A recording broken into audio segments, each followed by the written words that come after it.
Halo Sobat 7, berkemah tidak selalu dilakukan bersama-sama loh. Kalian juga bisa ngerasain serunya berkemah sendirian tanpa rasa khawatir. Saya, Afgan Fazri, kali ini kita akan membahas bagaimana cara menikmati alam dengan berpetualang sendirian. Hanya di Sabtu Me Time Trans 7.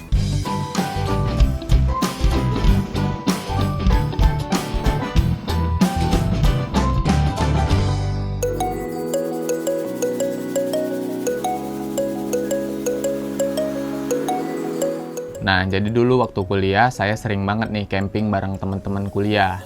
Tapi setelah selesai kuliah, kita semua pada sibuk dengan pekerjaan masing-masing, jadi susah banget untuk merencanakan pergi bareng-bareng. Nah, disitulah saya mulai coba solo camping. Dan setelah saya coba, ternyata sangat menenangkan. Dan waktu saya juga jadi jauh lebih fleksibel, karena saya bisa menikmati alam sesuai dengan kemauan saya. Jadi misalnya saya masih pengen lama di alam, saya bisa melakukan hal itu tanpa harus memikirkan jadwal teman saya. Nah, jadi dari situ saya keterusan deh, suka traveling sendirian keluar kota, bahkan hiking ke gunung juga sendirian kadang.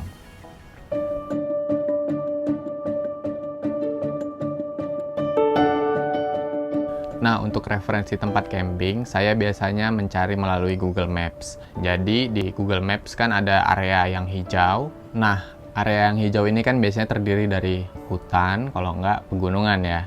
Nah, dari situ saya langsung search aja tourist attraction. Nah, nanti akan muncul beberapa opsi. Dan biasanya sih muncul seperti yang camping ground ya, ataupun air terjun di sekitar pegunungan itu. Untuk mencari spot di pinggir pantai malah lebih gampang lagi. Kita tinggal buka Google Maps saja di bagian bibir pantai dan cari tourist attraction. Nanti akan muncul juga beberapa tempat wisata di sana. Nah, nanti tinggal lihat aja kira-kira mana pantai yang bisa jadi tempat camping.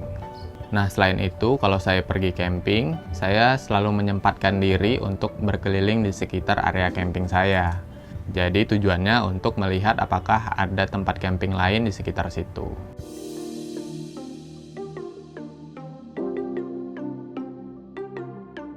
Pengalaman paling berkesan selama saya solo camping adalah ketika saya pergi untuk solo camping di Dieng, Wonosobo.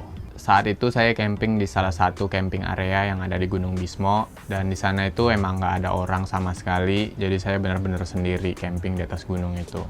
Nah, di sana saya bisa menemukan ketenangan sekaligus rasa dingin dan sepi berada di gunung sendirian. Singkat cerita, di pagi hari saya pergi untuk summit ya, ke puncak yang paling tingginya. Dan di sana saya bertemu dengan grup pendaki lain dan kami bertukar cerita. Disitulah saya merasakan hangatnya kebersamaan meskipun dengan orang yang baru saya temui. Jadi hal yang paling berkesan selama saya solo camping adalah bagaimana saya bisa lebih menghargai hangatnya kebersamaan.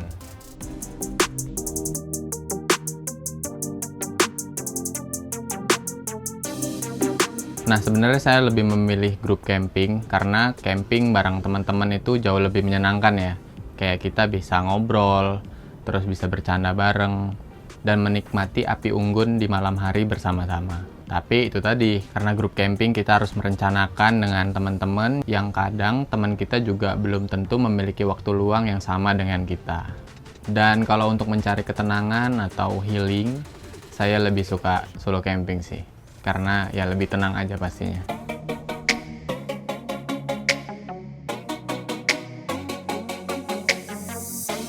Nah, jadi selama melakukan solo camping mungkin yang paling lama itu 3 hari 2 malam ya. Tapi itu juga di 2 spot yang berbeda. Jadi spot yang pertama itu adalah di Telaga Dringo yang ada di sekitar Dieng. Dan spot yang kedua itu yang tadi saya ceritakan di Gunung Bismo. Jadi mungkin trip solo camping itu yang paling lama yang pernah saya lakukan.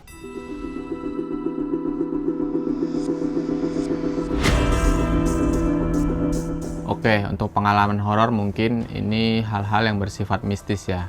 Dan jujur saya belum pernah merasakan hal-hal mistis selama berada di alam sendirian. Kalaupun ada, paling selama ini saya hanya mendengar suara-suara yang belum familiar di telinga saya. Jadi saya lebih suka menyimpulkan suara-suara itu sebagai suara-suara hewan yang belum saya ketahui sebelumnya. Jadi saran saya, kalau kalian mendengar suara-suara aneh, jangan langsung menyimpulkan hal tersebut ke hal-hal mistis. Tapi cari dulu penjelasan logika yang paling masuk akal. Karena kebanyakan orang ketika dia mendengar suara-suara yang belum familiar, dia lebih cenderung menyimpulkan ke hal-hal yang mistis, hal-hal yang ditakutinya. Padahal hal tersebut belum tentu berasal dari hal-hal yang mistis ya.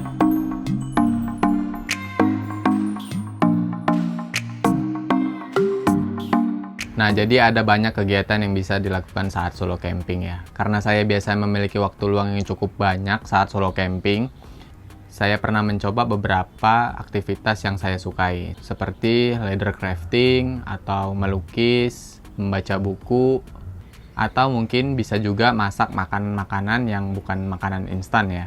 Jadi begitu banyak aktivitas yang bisa dilakukan saat solo camping.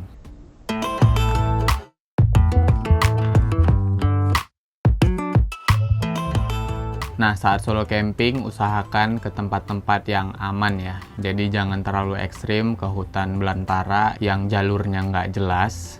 Dan jangan juga camping di pinggir-pinggir tebing yang sekiranya dapat longsor kapanpun. Terus untuk mendirikan tenda sendiri, usahakan berada di tempat yang datar. Terus di antar pepohonan yang masih terlihat sehat, jangan di sekitar pohon-pohon mati yang bisa tumbang kapan aja. Terus jangan lupa memberikan kabar ke keluarga, jadi kasih tahu aja campingnya di mana dan pulangnya kapan, sehingga jika suatu saat terjadi hal-hal yang tidak diinginkan, keluarga atau kerabat kalian bisa mencari keberadaan kalian ada di mana.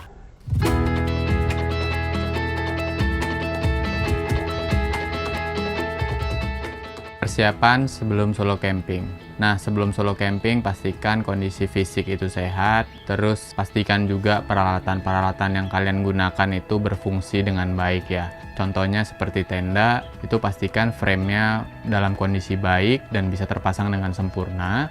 Terus peralatan-peralatan tidur seperti sleeping bag, terus sleeping pad, itu pastikan dibawa karena kalian akan tidur di alam dengan kondisi yang tidak menentu ya. Jadi jangan sampai kedinginan ketika di malam hari. Terus pastikan logistik yang dibawa itu mencukupi seperti air, makanan utama, dan cemilan-cemilan pastikan mencukupi. Terus peralatan masak juga perlu diperhatikan apakah kompor gasnya berfungsi dengan baik. Itu dipastikan aja di rumah sebelum berangkat solo camping.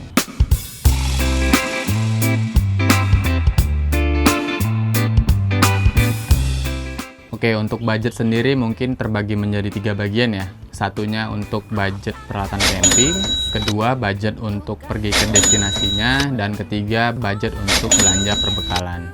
Nah, mungkin buat teman-teman yang belum punya peralatan camping yang lengkap, kalian bisa sewa mulai dari tenda, terus sleeping bag, sleeping pad, peralatan masak. Itu di kisaran harga 200 hingga 300 ribu ya. Nah, kalau untuk membeli peralatan camping sendiri, itu bisa di kisaran harga 1 juta hingga 2 juta rupiah. Jadi, itu untuk budget peralatan camping. Terus budget untuk menuju ke destinasi. Nah, kalau destinasi ini sangat bervariasi ya, tergantung tujuan kalian kemana. Bisa modal bensin doang, 20.000 udah nyampe, atau bisa sampai jutaan rupiah kalau campingnya keluar daerah. Nah, terus budget untuk perbekalan, biasanya saya menghabiskan budget sekitar 100 hingga 200 ribu. Itu untuk perbekalan camping semalam ya. Nah, jadi mungkin itu aja sih budget-budget yang harus dikeluarkan saat pergi solo camping.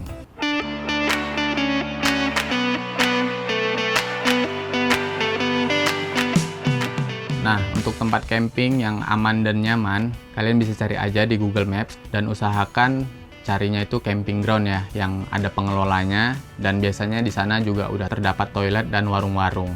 Dan pastinya di tempat-tempat camping ground kayak gitu jauh lebih aman dari hewan-hewan, dan pastinya nyaman karena biasanya camping ground itu nggak terlalu sepi ya. Tapi kalau kalian pengen kondisi yang benar-benar sepi, kalian bisa coba aja campingnya di weekdays, jangan di weekend pastinya, karena di weekend pasti bakalan banyak orang-orang lain yang akan camping di tempat itu. Kalau untuk spesifiknya sendiri sih, karena saya biasa camping di sekitaran Bogor atau Bandung, kalian bisa coba camping di curug-curug yang ada di Bogor di bawah Gunung Salak ya. Kalau di Bandung kalian bisa coba camping di daerah Cikole ataupun di daerah Ciwidey.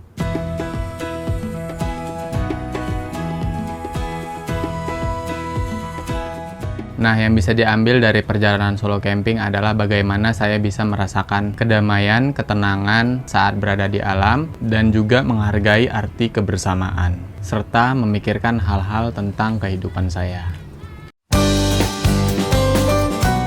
Gimana Sobat 7? Udah kebayang kan asyiknya camping sendirian? Semoga menginspirasi ya. Saya Afgan, pamit undur diri. See you!